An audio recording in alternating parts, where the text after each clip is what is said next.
What do you understand by good governance? There has been so much of news and debates on good governance, on what constitutes good governance, my dear friends.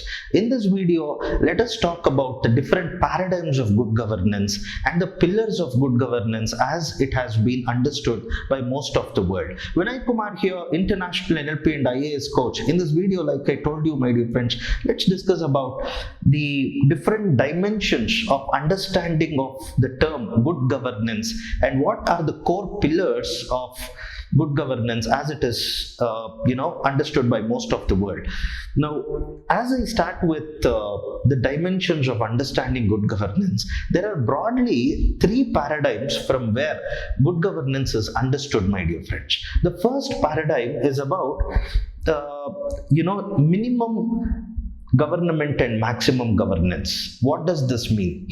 It means the presence of multiple other institutions, institutional pluralism in getting things done. Like in my previous video that I mentioned, my dear friends, when there is a lot of participation by private sector and civil society, when it comes to getting things done by networking and by achieving different forms of social capital, you call that as good governance. That is the most accepted paradigm now of what constitutes good governance.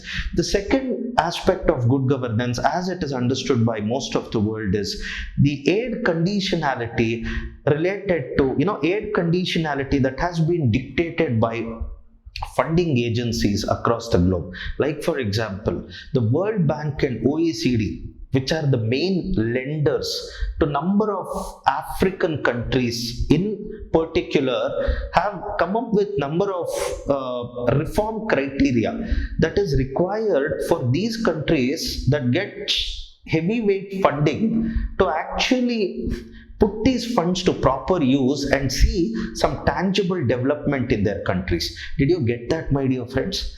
So it's more like World Bank prescribing to these African countries and some of the other poor countries of the world to which it is providing a lot of financial assistance, how their governance has to change so that whatever funding they are getting is actually, translating into developmental outcomes. Are you connecting to what I'm trying to tell you, my dear friends? Because World Bank could clearly see in many of these countries what it calls as poor governance or crisis of governance, because a lot of resources that was being available to them was not translating into developmental outcomes, largely because of number of symptoms of poor governance, my dear friend. So World Bank prescribes what is called as good governance for all these countries, which aims to have accelerated levels of development with the financial assistance that is available to them by donor agencies, primarily the Bretton Woods institutions like World Bank and IMF, my dear friends. Are you connecting to what I'm trying to tell you? So this is the second paradigm of good governance from where it is understood. And the third paradigm of good governance that we generally know is the genuinely democracy intensifying concept of good governance. Here we are primarily looking at government as still a major institution, a major player in getting things done, but how, if and when its processes and systems change, it can be able to do what it is doing at a much, much better level. Are you connecting to what I'm trying to tell you, my dear friends? Now, I am going to get into details of the 8 pillars of good governance from this third paradigm. I'm right now in this educational interaction that we are going to have, my dear friends, I'm going to take into consideration just the third paradigm. The first and second paradigm we will discuss about it later, my dear friends, okay, in a subsequent video on good governance. So now coming to the 8 pillars of good governance from primarily the third paradigm that we are talking about here is number 1. Are you ready for it, my dear friends? Just grab a notepad and scribble some important points out of it, because you can use them as it is in the exam, my dear friends. In fact, it's not just useful for your exam, but for your career also, because most of you are trying to get into governance, my dear friends, in third paradigm. Okay, so the very first pillar that I would like to make mention of is participation. Now, what do you understand by participation, my dear friends? How much governance is involving different, different communities and different people in the society in decision making and its enforcement. Are you connecting to what I'm trying to tell you, my dear friends? Now, so when we talk about participation, we need to ask quality questions to ourselves, like how participatory our governance has been, how participatory our democracy has been. So when we ask questions on participation, the questions that we need, that need to follow as a subset of these questions are: how much have we involved women in decision making as much as men? Do you get that question, my dear friend? So when it comes to the question of participation, this is the kind of question that we need to ask ourselves. How much have we, look at here, this is very, very important, my dear friends. You need to use terms like this in your exam, and that means a lot to the evaluator about your level of expertise and all that. Okay, so mind you, carefully follow these terms. How much of our democracy, how much of our democracy is over and above procedural, institutional, and representative democracy? Do you get that, my dear friends? What I'm trying to tell you is as simple as this. See, we have an institutional democracy. There are institutions to which we elect representatives to legislature, to, from there people are chosen to executive and all that, my dear friends.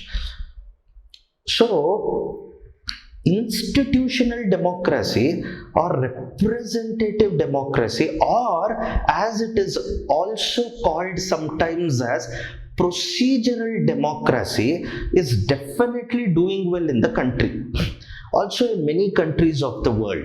But then, does it represent everyone's interest? Does it reflect everyone's aspirations? Does it give voice to everyone in the country? So, democracy need not just to be procedural democracy. It has to be popular democracy, wherein there must be scope for freedom of association and expression, my dear friends, and greater level of civil society engagement, by which, voice of unheard is clearly taken into consideration. Yes or no, my dear friends? Voice of minorities are taken into consideration. Voice of have-nots is heard. Yes or no, my dear friends? Are you connecting to what I'm trying to tell you? So this is about participation. Okay? I mean, this is how you understand participation from the third dimension, from the third paradigm of good governance that we were looking into, my dear friends. The first two paradigms we will discuss in some other video, like I told you. Okay? This is about participation. After that, the next pillar of good governance, rule of law. Now, what do you understand by rule of law? It means three things, my dear friends. Are you scribbling? Are you scribbling down important points? Because I have to tell you three exact points that you have to write for rule of law. Rule of law is three things. Number one, fair legal framework. That is number one. The legal framework should be fair. It should encompass the interests of every section of society. Okay? Number one. Number two, impartial enforcement. Are you connecting to what I'm trying to tell you? See, law becomes rule of law when there is impartial enforcement. So it is not enough if we have a fair legal framework, but we also should have impartial enforcement of that law. How is impartial enforcement possible, my dear friends? How do you enforce laws impartially? By having, number one, independent judiciary, and two, impartial and incorruptible police force. Are you connecting to what I'm trying to tell you, my dear friends? Perfect. And when it comes to rule of law, the third point that I have to make a mention of is, my dear friends, full protection of human rights. It is not just important, my dear friends, if the rights of the rights of haves, the rights of lovely ones are taken care of. You will have to, governance is in real sense good governance when it takes care of the rights of everyone, of the lowly ones also, because that lowly ones are always at the risk of becoming no one in the eyes of government, generally, my dear friends, because they don't have voice. Are you connecting to what I'm trying to tell you, my dear friends? Perfect.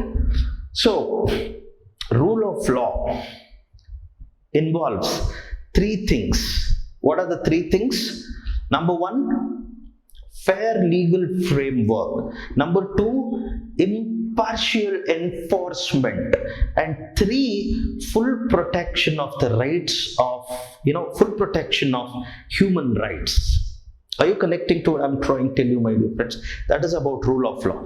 Number three, the third pillar of good governance, transparency. Now, what do you understand by the term transparency, my dear friends? It is like this. When decisions are made in the best interests of citizens, okay, shouldn't those decisions that are being made in the best interests of citizens be available as information easily to everyone? Do you get that point, my dear friends?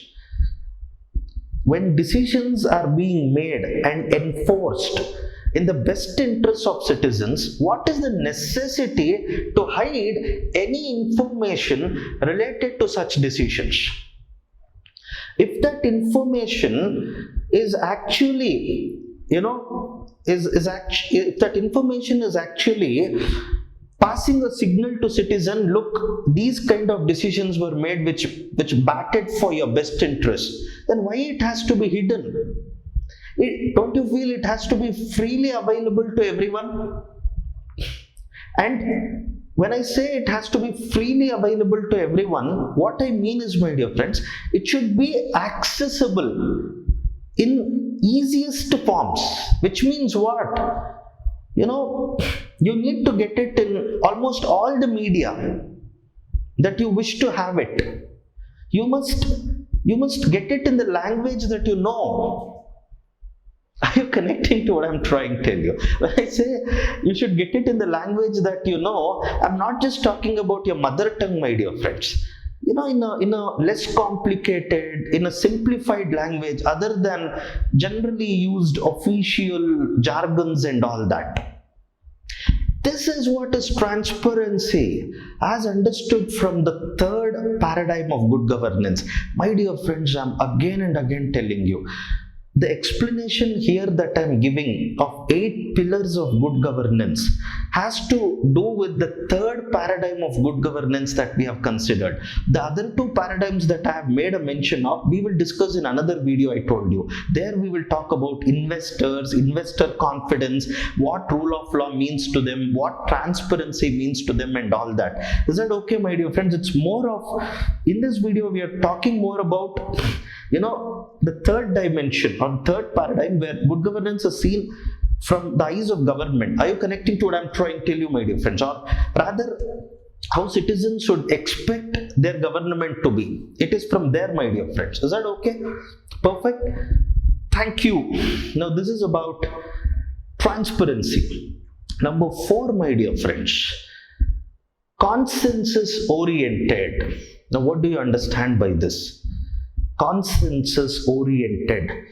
See, governance cannot be pushed down the throat of people, my dear friends. Governance cannot act to the advantage of some and disadvantage of some. Don't you feel, my dear friends, governance should be in the interests of all, and if and when decisions are made and enforced, it should take into consideration the broader consensus of everyone in the community or everyone in the society. When decisions are made, they have to reflect long-term perspective and sustainable development, which is only possible when you are involving all the stakeholders who will be affected by such decisions. Yes or no, my dear friends? Do you get that point? Perfect. See, for example, my dear friends, you want to come up with a massive hydroelectric power project in an eco-sensitive area. There are environmentalists, there are a lot of tribal communities who may oppose such a project. Now you can't, you can't have your way by coercion. Yes or no?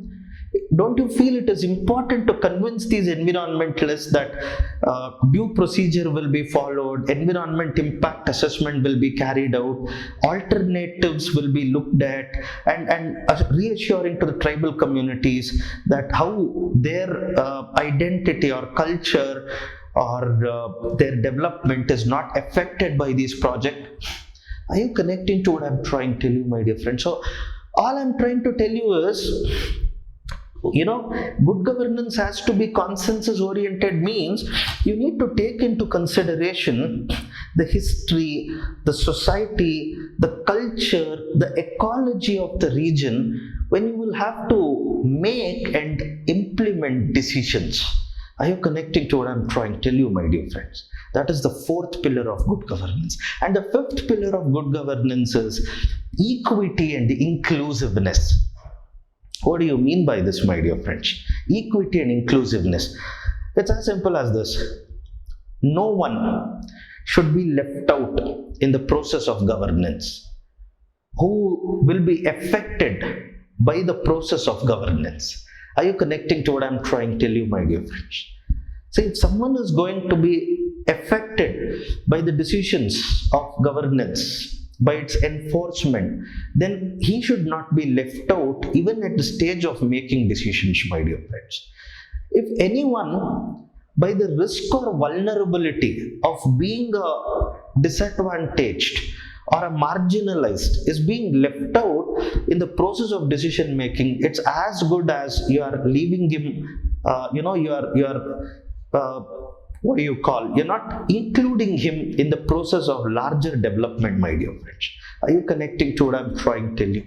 Is that okay, my dear friends? Perfect. Equity and inclusiveness means everyone, all stakeholders in development should be included within the processes of governance. Are you connecting to what I'm trying to tell you? And the next pillar is efficiency and effectiveness. Now, what do you understand by this, my dear friends? It's as simple as this. Every country has access to resources which are natural, which are materialistic, which are human, different types of resources it has access to, which it has to use to full potential in achieving development for that country. Now, governance, good governance in particular, will mean most efficient and effective ways of utilizing these resources so that development is achieved to its truest potential. Are you connecting to what I'm trying to tell you, my dear friends? So any form of inefficiencies such as corruption, maladministration, lack of rule of law, or whatever it may be, my dear friends, may lead to only partial potential of development being reaped. Are you connecting to what I'm trying to tell you, my dear friends? So that's one of the pillar of good governance. It's called efficiency and effectiveness. And coming to one of the most important pillar of good governance, accountability. Accountability, my dear friends. Now, what do you understand by accountability, my dear friends? Holding someone to account. And in the days, in years before the emergence of paradigms like good governance, the only accountability that we looked into was governmental accountability. That too in a very loose form, and it was mostly in terms of institutional accountability. How parliament holds executive to account, how the political executive holds permanent executive to account, how permanent executive enforces internal forms of accountability. So it was more of these procedural and institutional accountability, my dear friends. But then, as you know now, since private sector and civil society are also largely participating in the processes of development, my dear friends, it is important that we have advanced forms of accountability like social accountability. Are you connecting to what I'm trying to tell you, my dear friends? So it's very, very important that accountability needs to become more formal, more deeper, and more engaging, my dear friends. Are you connecting to what I'm trying to tell you? Who is accountable to what? What are the proper channels of accountability needs to be clearly understood if good governance goals are to be realized. Is that okay, my dear friends? Did we cover all the 8 pillars of good governance? So what was the first one that we said? If you remember, my dear friends, participation. Second one, rule of law. Third one, transparency. Fourth one, consensus oriented. Fifth one, equity and inclusiveness. Sixth one, efficiency and effectiveness. Seventh one, accountability. And what is just one more thing that is remaining? Think of it, my dear friends. The most important one, my dear friends, responsiveness. Okay, responsiveness. This is an amazing pillar, my dear friends, because we have all had at some point of time in our life an experience of encountering a governmental institution that wasn't responsive to the demand or stimuli of citizen. Yes or no, my dear friends? It is natural for citizens to have expectations from the government, my dear friends, from the governmental processes and institutions. Okay, but then how well governmental institutions have responded to these expectations of citizens has been a big question mark, taking into consideration the history of behavior of government with its citizens, from the time of independence. But then, yes, governments worldwide and also governments in India at different levels, at the local level, state level, at the level of center, and it's so many institutions have been have been becoming more and more sensitive, empathetic, and responsive to the needs and aspirations, to the expectations of citizens in recent times, thanks to good governance as a paradigm, my dear friends. Because good governance as a paradigm upholds this principle of responsiveness. Are you connecting to what I'm trying to? In fact, one of the most important aspect of responsiveness is timely delivery of public goods and services, timely